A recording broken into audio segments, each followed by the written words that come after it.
Ang katotohanan sa likod ng kasalan ni Kim at Paolo sa 2026, tuloy ba o hindi? Grabe ang revelasyon na ito. Akala ng lahat ay tuloy na ang kasalan, pero may ibang plano pala ang tadhana. Alamin natin, sa mundo ng showbiz sa Pilipinas, walang ibang love team ang kasalukuyang gumagawa ng matinding ingay at nagbibigay ng walang humpay na kilig sa mga manunood, kundi ang tambalang Kim Chiu at Paolo Avellino, o mas kilala sa tawag na Kim Pao. Ang kanilang chemistry ay hindi lamang makikita sa harap ng kamera, kundi pati na rin sa mga mata ng kanilang mga masugid na tagahanga na patuloy na sumubos sa baybay sa galaw at update tungkol sa kanila, pati na rin sa mata ng kanilang mga crew at mga staff, at pati na ang kanilang mga direktor. At talagang makikita natin na totoo ang kanilang relasyon dahil iyon ang sinasabi at iyon talaga ang ipinapakita. Ngunit sa kabila ng kasikatan at tamis ng kanilang pagsasama, maraming mga katanungan ang bumabagabag sa isipan ng marami. Tuloy na ba ang kasalan? Magkakababy na ba sila at ano ang katotohanan sa likod ng mga hula tungkol sa kanilang hinaharap? Kamakailan lamang naging mainit na usapin sa social media at sa iba't ibang entertainment channels ang tungkol sa posibilidad ng pagpapakasal ni Kim at Paolo. Ang mga tagahanga tinatawag na Kim Pao ay sabik na makita ang kanilang mga idolo na maglakad sa altar at bumuo ng sarili nilang pamilya. Hindi maikakaila na ang mga suporta ng publiko ay napakalakas. Maraming mga komento mula sa mga netizens ang nagpapahayag ng kanilang pagnanais na makita sina Kim at Paolo na magkatuluyan sa huli. Ayon sa kanila, nakikita nila kay Paolo ang isang pagiging old school at konserbatibong lalaki, isang katangian na hinahangaan nila at itinuturing na bagay para sa ating Chinita Princess. Ang ganitong uri ng lalaki na marunong mag-alaga at magmahal ng tapat ang siya umanong nararapat para kay Kim. Gayunpaman, sa kabila ng matinding pagnanais ng mga fans, tila may ibang direksyon ay tinuturo ng tadhana at ng mga plano ng dalawa sa kasalukuyan. Sa isang sikat na vlog ni Aiko Melendez na imbitahan ang kilalang manghula na si Jay Costura upang tingnan ang kapalaran ng iba't ibang sikat na personalidad, kabilang na ang Kim Pao. Ang kanyang mga revelasyon ang nagbigay linaw at marahil ay kaunting lungkot sa mga umaasa na madali ang kasalan. Ayon kay Jay Costura, wala siyang nakikitang pagbubuntis o pagkakaroon ng baby para kay Kim Chiu sa taong ito o sa susunod na panahon. Ang dahilan, ang pagiging sobrang hardworking ni Kim. Kilala si Kim sa industriya bilang isa sa mga pinakamasipag na aktres mula pa noong siya pa ay nagsimula sa Pinoy Big Brother. Hanggang ngayon, hindi tumigil si Kim sa pagpapayaman ng kanyang talento at pagtanggap ng mga proyekto. Ayon sa hula, ang focus ni Kim sa ngayon ay mananatili sa kanyang career. Hindi pa siya handang mag-settle down o iwanan ang kanyang tinatamasang tagumpay para maging isang full-time na ina o asawa.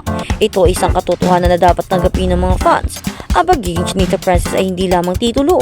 Ito ay resulta ng dugo at pawis sa puhunan ni Kim at mukhang marami pa siyang gustong patunayan at marating bago siya magpasyang lumagay sa tahimik. Isa pang importanteng punto na lumabas sa mga usapan ay ang tungkol sa pagiging pribado ni Paolo Avellino. Sinabi ni Jay Costura na si Paolo ay isang taong napaka-private pagdating sa kanyang mga relasyon. Kung meron man siyang karelasyon, hindi niya ito basta-basta ibabandera sa publiko. Ito ay tumutugma sa obserbasyon ng marami na bagamat sweet sila sa isa't isa, mayroon pa ring misteryo at pag-iingat sa kung paano nila ipinapakita o ipinakikita ang kanilang personal na buhay. Ang katangiang ito ni Paolo ay maaaring isa sa mga dahilan kung bakit wala tayong naririnig na kumpirmadong pizza o plano ng kasal. Gusto nilang protektahan kung ano man ang meron sila ngayon mula sa mapanghusgang mata ng publiko. Dahil sa prioridad ni Kim sa kanyang career, muling nabuhay ang mga balita tungkol sa kanyang pagpapafreeze ng egg cells. Ito ay isang matalinong hakbang para sa mga babaeng career-oriented na gustong siguraduhin na magkakaroon pa rin sila ng pagkakataong magkaanak sa hinaharap kahit na umabot na sila sa edad na 40. Ang desisyong ito ay nagpapakita na bagamat priority ni Kim ang trabaho, hindi nawawala sa kanyang isip ang pangarap na magkaroon ng sariling pamilya. Balang araw, ito ay isang second choice o second chance na kanyang inihanda para sa kanyang sarili. Sa ganitong paraan, makakapag-focus siya sa kanyang mga proyekto nang walang pressure na nauubusan siya ng oras para maging isang ina. Pag-usapan naman natin ang mga tagumpay ng kanilang mga proyekto. Ang pelikulang My Love Will Make You Disappear ay naging isang malaking patunay ng lakas ng hatak ng Kim Pao. Ayon sa mga ulat, kumita ito ng mahigit 100 million piso. Ang nakakamanga dito ay ang katotohanan ng locos lamang ang production nito. Hindi sila gumastos ng malaki para sa mga mamahaling props o shooting sa ibang bansa. Ang puhunan ay ang galing sa pag-arte ni Kim at Paolo at ang ganda ng kwento. Dahil dito ang producer ay tiba-tiba o kumita ng malaki. Ito ay nagpapatunay na hindi kailangan ng magarbong production kung ang mga bida ay may sapat na talento at chemistry na kayang humakot ng manonood. Ang tagumpay na ito ay lalo pang nagpapatibay sa posisyon ni Kim at Paolo bilang mga alien stars sa industriya. Maraming netizens ang pumuri sa performance ng dalawa. Sabi na nga ng mga direktor ang mga proyektong tulad nito ay patunay sa kanya-kanyang kayang-kayang ibigay ni Kim ang kahit anong inihinging role. Basta't nabibigyan siya ng tamang material, siya ay versatile at ganun din si Paolo. Kahit anong iba to sa kanila, kaya nilang mag-deliver ng A+ performance. Dahil dito maraming fans ang handang gumastos at magbayad para lang mapanood at masuportahan ang kanilang mga idolo. Ang respeto at paghanga ng mga tao sa kanila ay hindi lamang dahil sa kanilang itsura, kundi dahil sa kanilang dedikasyon sa trabaho. Sa kabuuan, habang ang 2026 ay maaaring hindi pa ang taon ng kasalan o pagbubuntis para sa Kim Pao, hindi ito dapat ikalungkot ng mga fans. Ang nakikita natin ay dalawang individual na nagmamahalan, ngunit parehong may respeto sa kanilang mga pangarap at career. Si Kim ay patuloy na lumilipad ng mataas sa kanyang karera, habang si Paolo ay nananatiling matatag na sandalan at pribadong kapareha. Ang pagmamahalan nila ay hindi sinusukat sa bilis ng pagpapakasal, kundi sa kung paano nila sinusuportahan ang isa't isa sa pag-abot ng kanilang mga mitiin. Malay natin baka sa 2027 o sa mga susunod na taon, kapag handa ng lahat at naramdaman na nilang nakuha na nila ang kanilang mga goals sa showbiz, ay doon na natin marinig ang inaabangan na wedding bells. Sa ngayon, sapat na para sa mga fans na makita silang masaya, matagumpay at magkasama. Ang mahalaga ay ang kanilang kaligayahan at ang patuloy na pagbibigay nila ng inspirasyon sa marami.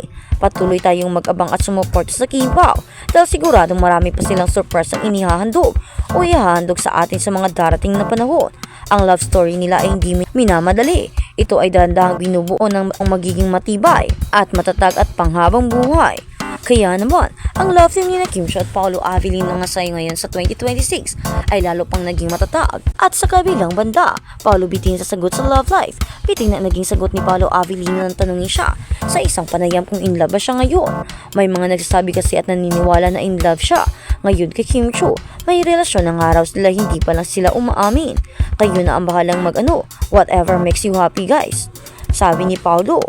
O diba base sa sagot ni Paolo ay halatang may something na talaga sa kanila ni Kim. Kung wala pa, pwede naman na ang sagot niya ay hindi siya in love, diba?